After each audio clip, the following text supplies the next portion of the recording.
అందరికీ హృదయపూర్వక నమస్కారాలు. శాటిలైట్ ఇండియా తెలుగు ఛానల్ అధినేత గౌరవనీయులు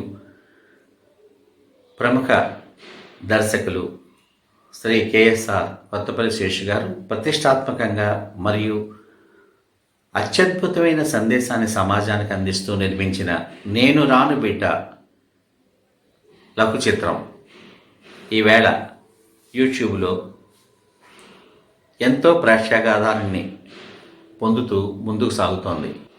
ఈ చిత్రంలో ప్రధాన పాత్రలో 3 నంది బహుమతులు పొందినటువంటి సీనియర్ నటులు గౌరవనీయులు మాన్యులు శ్రీ జమ్మ గారు ప్రధాన పాత్రలో పోషిస్తే, వారి యొక్క స్నేహితుడు సూర్యంగా ఆ పాత్రలో నా చేత నటింపచేశారు శ్రీ కేఎస్ఆర్ కొత్తపల్లి శేషు గారు. సూర్యం పాత్రలో నటించడానికి అవసరమైనటువంటి డైలాగ్స్ అన్నింటినీ కూడా నాకు ముందుగా శ్రీ శేషు గారు పంపించినప్పుడు వాటిని చదువుతున్నప్పుడు నాకు ఆ డైలాగ్స్లో చాలా వినూత్నమైనటువంటి సమాజంలోకి బాగా చొచ్చుకుపోయేటువంటి మంచి డైలాగ్స్ కనిపించాయి.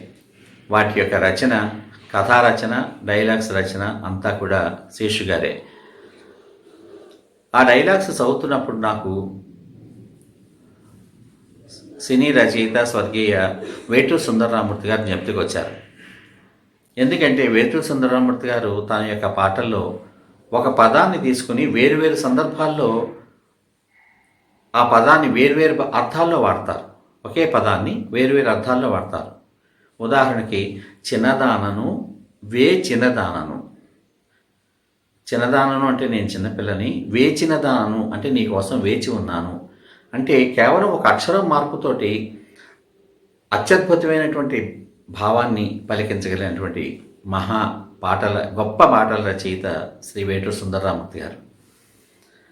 అటువంటి రచన విధానం నాకు శేషు గారి యొక్క డైలాగ్స్లో కనిపించింది. ఉదాహరణగా చెప్పాలంటే, మనిషి ఎప్పుడు వాటర్లా ఉండాలిరా, ఏ పాత్రలో పోసినా సరే ఒదిగిపోవాలి, అప్పుడప్పుడు క్వార్టర్లా కూడా ఉండాలనుకో అంటూ ఒక చక్కని చమత్కారం వారు చెప్పిన డైలాగ్స్లో కనిపిస్తుంది. అదేవిధంగా ఈ వయసులో చారుడి మెతుకులు తింటూ గుప్పెడి మాత్రలు మింగుతూ ఎక్కడో చోట ఆ పదగుంభన, డైలాగ్స్లో ఉండేటువంటి పదగుంభన నిజంగా మనిషి యొక్క మనసుకి హత్తుకుంటుంది. అదేవిధంగా మరొక చోట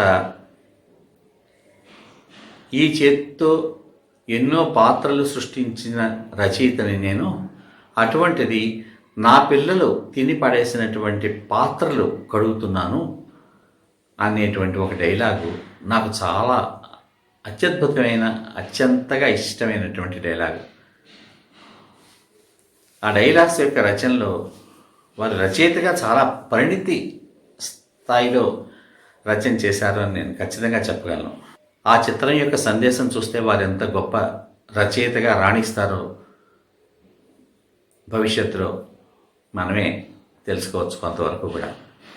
ఇకపోతే పాత్ర గురించి, ఈ చిత్రంలో నటించినటువంటి అందరూ కూడా వారి వారి యొక్క అనుభవంతో, వారి యొక్క నటనానుభవంతో పరిపూర్ణంగా వారి యొక్క పాత్రకి న్యాయం చేశారని చెప్పక తప్పదు. జమ్మ గారు అత్యుత్తమైనటువంటి మార్కులు పొందారు, ఎప్పటికీ పొందుతారు కూడా. అదేవిధంగా వారి యొక్క కొడుకుగా నటించినటువంటి శ్రీ చల్లా సత్య గారు వినయ విధేయతలు కలిగినటువంటి ఒక చక్కని కొడుకుగా, ఎంతో వినయంగా తండ్రితో డైలాగ్స్ చెప్తున్నప్పుడు చాలా బాగా నటించారు ఆయన. అదేవిధంగా భార్య పక్కన భార్య మాట వినేటువంటి ఒక భర్తగా కూడా ఆయన తన యొక్క ఆసక్తతని కూడా చక్కగా ప్రదర్శించారు. జమ్మగారి కోడలిగా నటించినటువంటి ఉజ్వల గారు ఆ పాత్రకి ఈనాటి ఆధునిక మహిళ ఏ విధంగా ఉంటుందో ఆమె యొక్క ఆహార్యంతో పాటు డైలాగ్స్ని కూడా అంత చక్కగా చెప్పే పాత్రను మెప్పింపచేశారు. ఇక సూర్యం పాత్రలో నేను ఎంతవరకు చేశాను అన్నది ప్రేక్షకులుగా మీరు నిర్ణయించాల్సినటువంటి విషయం. ఇకపోతే చిరంజీవులిద్దరూ, చిరంజీవి రుద్రాంశ ఆదిత్య, అద్వైత చాలా ఉత్సాహంగా చలాకీగా ఆ పాత్రలో ఒదిగిపోయారన్న విషయం మనం చిత్రం చూస్తే మనకు అర్థమవుతుంది.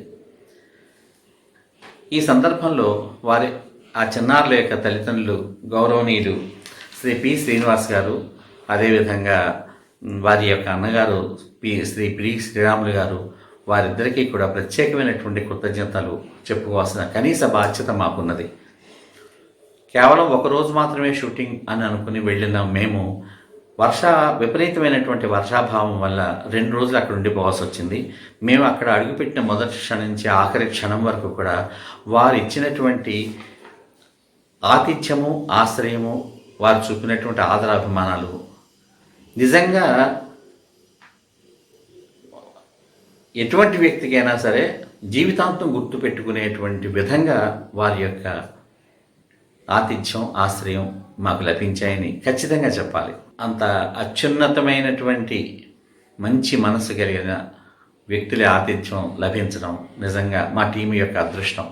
ఈ లఘు చిత్రానికి కో డైరెక్టర్గా వర్క్ చేసినటువంటి చిరంజీవి ఎన్ నవీన్ రామ్, అదేవిధంగా కెమెరామన్ చందు గారు ఎంత ఊర్పు సహనం ఉండి వాళ్ళకి, అసలు ఎంత కష్టపడి ఒక చిత్రాన్ని వారు అనుకున్న విధమైనటువంటి కోణంలో కానీ దాంట్లో నటుల్లో ఉండేటువంటి భావాన్ని బయటికి తీసుకురావడానికి కానీ వాళ్ళు ఎంత కష్టపడి ఎన్ని షార్ట్స్ కోసం ప్రయత్నం చేశారన్నది నిజంగా హ్యాట్స్ ఆఫ్ టు దెమ్. అదేవిధంగా డైరెక్టర్ గారు, ఇంకా కేఎస్ఆర్ శేషు గారి గురించి నేను చెప్తే గొప్ప చెప్పినట్టుగా ఉంటుంది.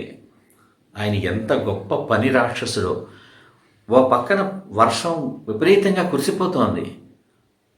ఆఖరి దృశ్యంలో జమా గారిని ఒక పొలంలోకి తీసుకెళ్లారు. దాంట్లో మన అద్వైత, రుద్రాంశ కూడా ఇద్దరు వెళ్ళారు.